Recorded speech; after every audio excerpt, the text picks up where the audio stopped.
नमस्कार आदाब, आप देख रहे हैं दबंग मेल न्यूज़ चैनल और मैं आपका दोस्त इमरान रज़ा। रामलीला मैदान में बीते दिनों प्राकृतिक संवाद कार्यक्रम का भव्य आयोजन किया गया। कार्यक्रम की शुरुआत सुबह 10 बजे से की गई। यह कार्यक्रम गोविंदाचार्य जी के नेतृत्व में किया गया। प्राकृतिक संवाद कार्यक्रम में निरंकारी, रामधारी, ब्रह्म कुमारी, गायत्री परिवार, दिल्ली सिख गुरुद्वारा प्रबंधन कमेटी, जमियते उलमा हिंद सहित दिल्ली एनसीआर के दूसरे धार्मिक और सामाजिक संगठनों ने भाग लिया। साथ ही महिला प्रचंड शक्ति एनजीओ ने भी अपनी पूरी टीम के साथ इस कार्यक्रम में भाग लिया और इस कार्यक्रम की शोभा बढ़ाई। पहली बार आयोजित हो रहे ऐसे कार्यक्रम में आईआईटी दिल्ली के वायुमंडलीय विज्ञान केंद्र के प्रोफेसर विमलेश पंत, दिल्ली यूनिवर्सिटी के भूविज्ञान विभाग के प्रोफेसर शशांक सिंह, दिल्ली के यमुना बायोडाइवर्सिटी पार्क के इंचार्ज डॉक्टर फैयाज खुस्तर समेत कई विशेषज्ञ ने अपनी अपनी बात रखी। रामलीला मैदान में पहली बार इस तरह का भव्य कार्यक्रम का आयोजन किया गया और साथ ही बहुत सारे प्राकृतिकविद और समाज सेवियों ने भी इस कार्यक्रम में शामिल होकर इस कार्यक्रम की शोभा बढ़ाई। आइए दिखाते हैं क्या कुछ हुआ इस कार्यक्रम में और क्या कुछ कहा इस कार्यक्रम के आयोजकों ने। देखिए, हम कहते हैं कि जल नहीं तो जीवन नहीं, तो ये पर्यावरण यदि स्वच्छ और बेहतर नहीं होगा तो हम लोगों का जीवन नहीं बचेगा। ये आने वाली पीढ़ी के लिए ये लड़ाई है। आप इस समय खड़े हुए हैं और 2 बजने जा रहा है दिल्ली में। आप देखिए रामलीला मैदान से आपको गैस चैम्बर में आप खड़े हुए हैं। पानी की स्थिति, यमुना जी की स्थिति को आप देख रहे हैं। तो हम लोग आज जो प्रकृति संवाद रखे हुए हैं, जल, जंगल, जमीन, जीव जंतु, नदी, पहाड़, इसके लिए रखे हुए हैं और लोगों को जन जागरूक करने के लिए यह कार्यक्रम हो रहा है कि लोग थोड़ा सा इस विषय को लेकर सचेत हों, क्योंकि यह उनके जीवन से जुड़ा हुआ विषय है। आने वाली पीढ़ी और नस्ल के लिए यह विषय बहुत गंभीर है।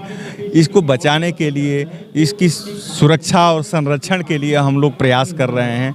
इसी को लेकर आज हम लोगों ने प्रकृति संवाद कार्यक्रम का आयोजन किया। हाँ, 4 जून को हम लोगों ने वजीराबाद से लेकर कालिंदी कुंज तक एक बड़ा आयोजन किया था। 24 किलोमीटर लोग मानव श्रृंखला बना के खड़े हुए थे और लगभग 1 लाख लोग खड़े हुए थे। उसमें तमाम विषय विशेषज्ञों के साथ मिलके और यमुना जी को किस तरीके से हम लोग निर्मल और अविरल बना सकते हैं, इस विषय को लेकर हम लोगों ने देश भर के तमाम एक्सपर्टों के साथ एक रिपोर्ट तैयार की है। वह रिलीज अभी होगी कार्यक्रम में और रिलीज होने के बाद उस रिपोर्ट को हम लोग प्रधानमंत्री को देंगे, मुख्यमंत्री को देंगे, राज्यपाल को देंगे, पर्यावरण मंत्री को देंगे। और जिस इलाके से हो के यमुना जी गुजरती हैं, उत्तराखंड से निकलती हैं, हरियाणा को टच करती हैं, दिल्ली को टच करती हैं, फिर उत्तर प्रदेश को टच करती हैं, इन मुख्यमंत्रियों को भी वो रिपोर्ट दी जाएगी। जैसे कि अभी आपने कहा जल ही जीवन है और जमुना की बात करें, जमुना को गंदा करने वाले भी शायद हम जैसे बीच के ही लोग हैं। आखिर आपने यहाँ एक अभियान चलाया था और अभी भव्य कार्यक्रम भी कर रहे हैं। क्या लगता है कि लोगों में सुधार होगा, लोग जागरूक होंगे? लोग जागरूक होंगे, लोग सोए हैं ये तो हम कह सकते हैं, क्योंकि लोगों की डिमांड क्या है कि नई पीढ़ी की डिमांड है कि कितने का पैकेज मिला। यमुना जी, गंगा जी किस स्थिति में है उससे उनको मतलब नहीं है, पैकेज नई पीढ़ी को चाहिए। और हम लोग क्या सरकार से डिमांड करते हैं कि सड़क बन जाए, नाली बन जाए, खड़ंजा बन जाए, बिजली फ्री हो जाए, पानी फ्री हो जाए, यही सब डिमांड करते हैं तो सरकारें वो पूरी करती हैं। हम लोगों ने कभी यह कहा ही नहीं कि हमको शुद्ध पानी चाहिए, हमारी नदी यमुना नदी हमको शुद्ध चाहिए। कितना दुर्भाग्य है कि ये दिल्ली देश की राजधानी है जहाँ सभी ब्यूरोक्रेट्स, सभी सांसद, सभी केंद्रीय मंत्री, प्रधानमंत्री, राष्ट्रपति कार्यालय सब कुछ यहाँ है और यमुना जी उनके बगल से होके गुजरती हैं। उसके तरफ किसी का कोई ध्यान नहीं है। यह दुर्भाग्य का विषय है। तो हम लोगों को जागरूक कर रहे हैं जब लोग जागरूक होंगे तो हमको लगता है कि सरकार और पॉलिटिकल पार्टियां भी जागरूक होंगी।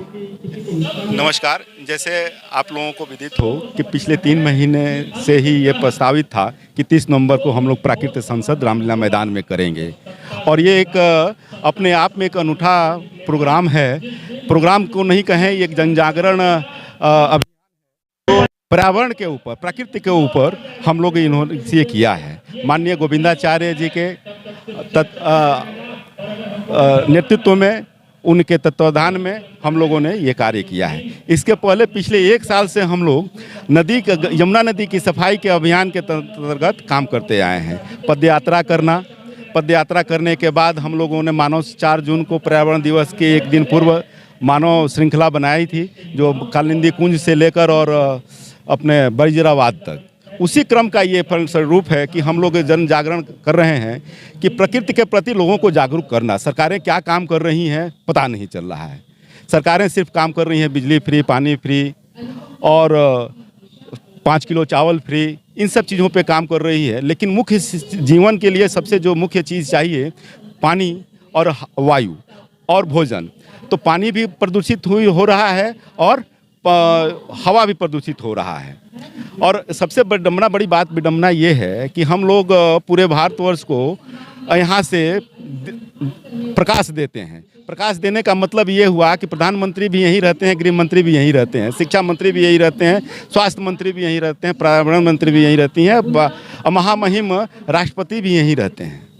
और चिराग तले अंधेरा वाली कहावत जो कहती है कि जमुना नदी हमारे जो पूरे इनका जो ये दूरी है, उसमें से सबसे ज़्यादा अगर प्रदूषित है तो जमुना नदी दिल्ली में ही प्रदूषित है।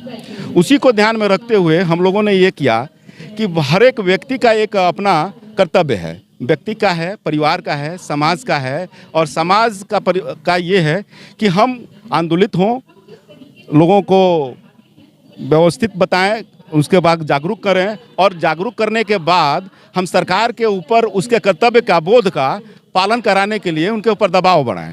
उसी का परिणाम है कि प्राकृतिक संसद का आयोजन किया गया। देखिए, हम दुनिया के नंबर 1 जनसंख्या के देश हो गए हैं और हमारे पास 2.4% लैंडमार्क्स हैं मात्र। लेकिन हमारी खूबसूरती ये है कि 16% बायोडाइवर्सिटी के हम मालिक थे।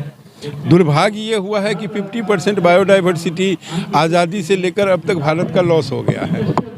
15,000 नदियों में से 4500 नदी लुप्त है, बाकी नदियों की हालात ख़राब है। 30 लाख कुएं, तालाब, झरना, उसमें 20 लाख भर गए हैं, 10 लाख की हालात ख़राब है। 32% बना छादर घट कर के 10-12% पे आ गया है। पूरी देश का इकोसिस्टम डिस्टर्ब हो गया है। ऐसी स्थिति में अगर प्रकृति को फिर से अपने मूल स्वरूप में नहीं लाया जाएगा तो 5 साल 7 साल के बाद भारत में हवा और जल का भयंकर संकट पैदा होने वाला है। भारत में एक भी बच्चा माँ के गर्भ से स्वस्थ नहीं आ रहा है।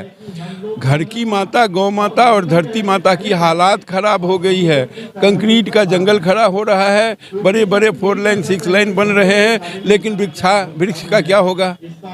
तो इन सब विषय के तरफ समाज और सरकार दोनों ध्यान दे ताकि हमें शुद्ध हवा और शुद्ध जल मिल सके। इसलिए प्रकृति संवाद का यह आयोजन दिल्ली से शुरू हुआ है, जो पूरे देश में होना है।